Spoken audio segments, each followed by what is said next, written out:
ರಾಜ್ಯದಲ್ಲಿ ಬಣ ರಾಜಕೀಯ ಮುಗಿಯೋ ಲಕ್ಷಣ ಕಾಣಿಸ್ತಾ ಇಲ್ಲ.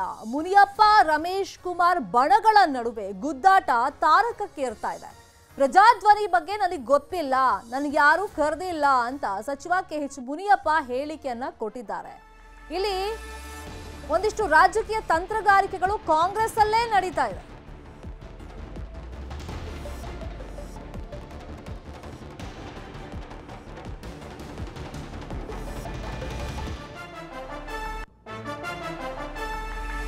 ಬಿಜೆಪಿ ಜೊತೆ ಇದ್ದವರ ಜೊತೆ ಕೈ ಜೋಡಿಸಿದ್ದಾರೆ. ಅಧಿಕಾರದಲ್ಲಿ ಇದ್ದವರು ಏನ್ ಬೇಕಾದ್ರೂ ಮಾಡಬಹುದು. ಸಿಎಂ ಡಿಸಿಎಂ ವಿರುದ್ಧ ಮುನಿಯಪ್ಪ ತಮ್ಮ ಅಸಮಾಧಾನವನ್ನ ವ್ಯಕ್ತಪಡಿಸಿದ್ದಾರೆ. ಈಗ ಮುನಿಯಪ್ಪ ಅವರನ್ನ ಚಿಕ್ಕಬಳ್ಳಾಪುರಕ್ಕೆ ಜವಾಬ್ದಾರಿ ಕೊಟ್ಬಿಟ್ಟು ಅಲ್ಲಿ ಸೀಮಿತ ಮಾಡಿದ್ರ ಅನ್ನೋ ಪ್ರಶ್ನೆ. ಕೋಲಾರ ಭಾಗದಲ್ಲಿ ಪ್ರಚಾರ ಇರ್ಬೋದು ಅಥವಾ ಪ್ರಜಾಧ್ವನಿ ಯಾತ್ರೆ ಅಲ್ಲಿಂದ ಆರಂಭ ಮಾಡಬೇಕು ಅಂತ ಕಾಂಗ್ರೆಸ್ ನಾಯಕರು ಏನು ಪ್ಲಾನ್ ಮಾಡ್ಕೊಂಡಿದ್ದಾರೆ, ಅದಕ್ಕೆ ಆಹ್ವಾನ ಕೊಡದೇ ಇರೋದು ನೋಡಿದ್ರೆ ಇಲ್ಲಿ ಕಾಂಗ್ರೆಸ್ ಅಲ್ಲಿ ಮುನಿಯಪ್ಪ ಅವರನ್ನ ಸೈಡ್ಲೈನ್ ಮಾಡೋಕೆ ಪ್ರಯತ್ನ ಪಡ್ತಾ ಇದ್ದಾರಾ ಅಂತ ಒಂದು ಪ್ರಶ್ನೆ. ಆದ್ರೆ ಇನ್ನೊಂದು ಕಡೆ ರಮೇಶ್ ಕುಮಾರ್ ಅವರು ಸಕ್ರಿಯ ರಾಜಕಾರಣಕ್ಕೆ ನಿವೃತ್ತಿಯನ್ನ ಘೋಷಣೆ ಮಾಡಿದ್ದಾರೆ. ಪಕ್ಷದ ಕೆಲವರು ಹಣಕ್ಕೆ ತಲೆ ಮಾರ್ಕೊಂಡ್ರು ಅಂತ ಕಿಡಿಕಾರಿದ್ದಾರೆ. ಅಭ್ಯರ್ಥಿ ಗೌತಮ್ ಗೆಲ್ಲಿಸಬೇಕು ಅಂತ ಹೇಳಿ ರಮೇಶ್ ಕುಮಾರ್ ಬಣ ಇದೀಗ ಪಣ ತೊಟ್ಟಿದೆ.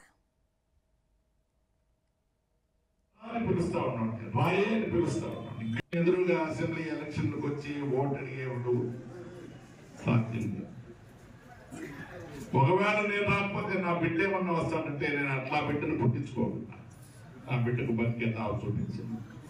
వాడికి వయసు వచ్చింది, పొద్దుంది, వాడికి రాజకీయంగా వస్తుంటే వాడు వేరే ఎక్కడైనా ప్రవేశం చేసుకోవచ్చు. కానీ రమేష్ కుమార్ ఉత్తరాధికారిగా నా పేరు చెప్పుకొని భోజనం చేసే హీన స్థితిలో నా బిడ్డ నేను పెట్టాను. 45 సంవత్సరాల కాలం నా రక్తాన్ని ఇక్కడ దారిపోసినాను కాబట్టి నాకు మీతో అడిగే ఒక హక్కు ఉంది. రారాని పిలుస్తా ఉన్నాడు, రాయే అని పిలుస్తా ఉన్నాడు, గాడిది అంటా ఉన్నాడు, దొంగనా కొడుకు అంటా ఉన్నాడు. మర్యాదగా పిలిచేటట్టు వాతావరణాన్ని మార్పు తెచ్చిన ఈ సంఘంలో నేను ఎంతో మందికి నిగ్గట్టుగా నిలబడినాను. ప్రాణాలు పోయిన ఆశ తెగించి నడుములో రివాల్వర్ పెట్టుకొని తిరిగి నేను రాజకీయాన్ని చేసినా. మా ఇంటికి కాదు, నా స్వార్థానికి. నేనేం సంపాదించేది అంతా మీ కళ్ళెదురుగానే మోదీతో సహా చేసుకొని ఎవరు కావాల్సిన ఏమి ఎంక్వైరీలు చేసుకొచ్చినా సంపాదించింది ఏమన్నా ఉంటే తక్షణమే మీ చేతికి చేస్తాను. నేను జైల్లో కూర్చుంటాను. ಈಗ ಮುನಿಯಪ್ಪ ಅವರಿಗೆ ಕಾಂಗ್ರೆಸ್ ಪಕ್ಷದಲ್ಲೇ ಅಸಮಾಧಾನ ಇರೋದು. ತಮ್ಮ ಅಳಿಯ ಚಿಕ್ಕಪೇದಣ್ಣಗೆ ಟಿಕೆಟ್ ಕೊಡಿಸಬೇಕು ಕೋಲಾರದು ಅಂತ ಅವರು ಹಠ ಹಿಡಿದು ಕೂತಿದ್ರು, ಲಾಬಿ ಮಾಡಿದ್ರು. ಆದರೆ ರಮೇಶ್ ಕುಮಾರ್ ಬಣ ಶಾಸಕರು ಸಚಿವರು ಅದಕ್ಕೆ ಅಡ್ಡಿ ಆದರೂ ರಾಜೀನಾಮೆ ಕೊಟ್ಬಿಡ್ತೀವಿ ಅವ್ರಿಗೆ ಟಿಕೆಟ್ ಕೊಟ್ರೆ ಅಂತೆಲ್ಲ ಪ್ರಹಸನ ಮಾಡಿದ್ರಿಂದ ಕಡೆ ಗಳಿಗೆಯಲ್ಲಿ ಇಬ್ಬರ ಜಗಳದಲ್ಲಿ ಮೂರನೇ ಅವರಿಗೆ ಲಾಭ ಅಂತ ಗೌತಮ್ ಅವರಿಗೆ ಟಿಕೆಟ್ ಅನೌನ್ಸ್ ಆಗಿದೆ. ಗೌತಮ್ ಅವರನ್ನ ಗೆಲ್ಲಿಸ್ಕೊಂಡು ಬರಬೇಕು ಅಂತ ಹೇಳಿ ಈಗ ಪಕ್ಷದ ಪ್ರಮುಖರು ಟಾಸ್ಕ್ ಕೊಟ್ಟಿದ್ರು ಕೂಡ ಒಂದ್ ಕಡೆ ಮುನಿಯಪ್ಪ ಕಾರ್ಯತಂತ್ರಗಳೇ ಬೇರೆ ಇದೆ. ರಮೇಶ್ ಕುಮಾರ್ ನಿವೃತ್ತಿ ಮಾತನಾಡಿದ್ದಾರೆ. ಕೋಲಾರ ರಾಜಕಾರಣದ ಬಗ್ಗೆ ಇನ್ ಡೀಟೇಲ್ ಆಗಿ ಇನ್ಫಾರ್ಮೇಶನ್ ಕೊಡೋದಕ್ಕೆ ನೇರ ಸಂಪರ್ಕದಲ್ಲಿ ಜಾಯಿನ್ ಆಗಿದ್ದಾರೆ ನ್ಯೂಸ್ ರೂಮ್ ಇಂದ ನಮ್ಮ political bureau head Chidanand Patel. ಈಗ ಇಬ್ಬರ ಜಗಳದಲ್ಲಿ ಮೂರನೇ ಅವರಿಗೆ ಲಾಭ ಅಂತ ಗೌತಮ್ ಏನೋ ಕಾಂಗ್ರೆಸ್ ಕ್ಯಾಂಡಿಡೇಟ್ ಆದ್ರು, ಆದ್ರೆ ಕಾಂಗ್ರೆಸ್ನ ಒಳ ಜಗಳಗಳೇ ಅವರಿಗೀಗ ಇರುವಂತ ಟೆನ್ಷನ್, ಆತಂಕ. ಇದರ ಮಧ್ಯದಲ್ಲಿ ಮುನಿಯಪ್ಪ ಅವರನ್ನ ಯಾವ ತರ ಸೈಡ್ ಲೈನ್ ಮಾಡಲಾಗ್ತಾ ಇದೆ ಕೋಲಾರಕ್ಕೆ ಬರದೇ ಇರೋ ರೀತಿಯಲ್ಲಿ. At the same time Ramesh Kumar ಅವರ ಈ ನಿವೃತ್ತಿ ಮಾತಿನ ತಾತ್ಪರ್ಯ ಏನು? ಶರ್ಮಿತಾ ಶೆಟ್ಟಿ ಕಳೆದ ಬಾರಿಯ ವಿಧಾನಸಭೆ ಚುನಾವಣೆಯಲ್ಲಿ ಶ್ರೀನಿವಾಸಪುರದಲ್ಲಿ ರಮೇಶ್ ಕುಮಾರ್ ಅವರ ಸೋಲಿಗೆ ಪರೋಕ್ಷವಾಗಿ KH ಮುನಿಯಪ್ಪ ಕೂಡ ಕಾರಣಕರ್ತರಾದೆಂಬ ಮಾತು ಇದೀಗ ಕೇಳಿಬರ್ತಿರುವಂಥದ್ದು.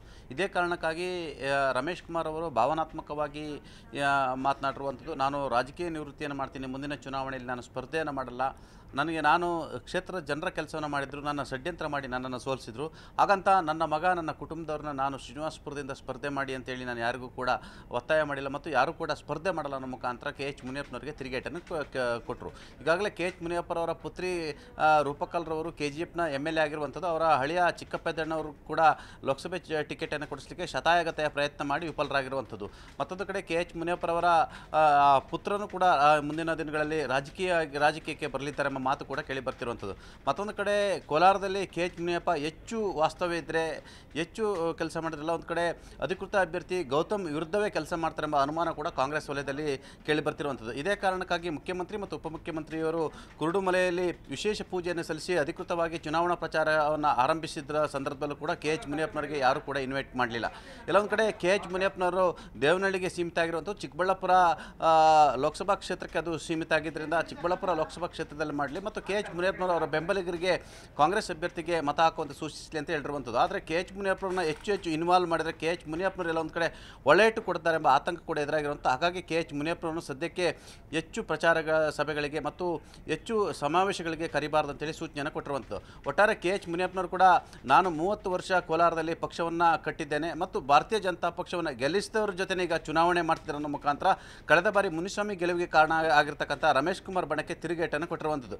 ಇದೀಗ ಕೋಲಾರ ಉಸ್ತುವಾರಿ ಸಚಿವ ಬೈರತಿ ಸುರೇಶ್ ಅವರು ಕೂಡ ಇದೊಂದು ಸವಾಲಾಗಿರುವಂಥದ್ದು. ಯಾಕಂತ ಹೇಳಿದ್ರೆ ಇಲ್ಲೊಂದು ಕಡೆ KH ಮುನಿಯಪ್ಪನವ್ರನ್ನ ಹಲವಾರು ಕಾರ್ಯಕ್ರಮಗಳು ಅವಾಯ್ಡ್ ಮಾಡಿ ಇದೀಗ ಗೌತಮ್ರವರಿಗೆ ಟಿಕೆಟನ್ನು ಕೊಡಿಸಿರುವಂಥದ್ದು ಮತ್ತು ಗೌತಮ್ ಗೆಲುವು ಕೂಡ ಅವರು ಕಾರಣಕರ್ತರಾಗಬೇಕಾಗಿದೆ. ಮತ್ತು ಯಾರು KH ಮುನಿಯಪ್ಪನವರ ಹಳಿಯ ಚಿಕ್ಕಪೆದ್ದಣ್ಣವರಿಗೆ ವಿರೋಧವನ್ನು ವ್ಯಕ್ತಪಡಿಸಿದ್ರು ಡಾಕ್ಟರ್ ಸುಧಾಕರ್ ಸೇರಿದಂಥ ಅನೇಕ ಶಾಸಕರುಗಳು ಇದೀಗ ಅವರೇ ಮುಂದೆ ನಿಂತು ಗೆಲ್ಲಿಸುವಂಥ ಶಕ್ತಿ ಪ್ರದರ್ಶನವನ್ನು ಮಾಡಬೇಕಾಗಿದೆ.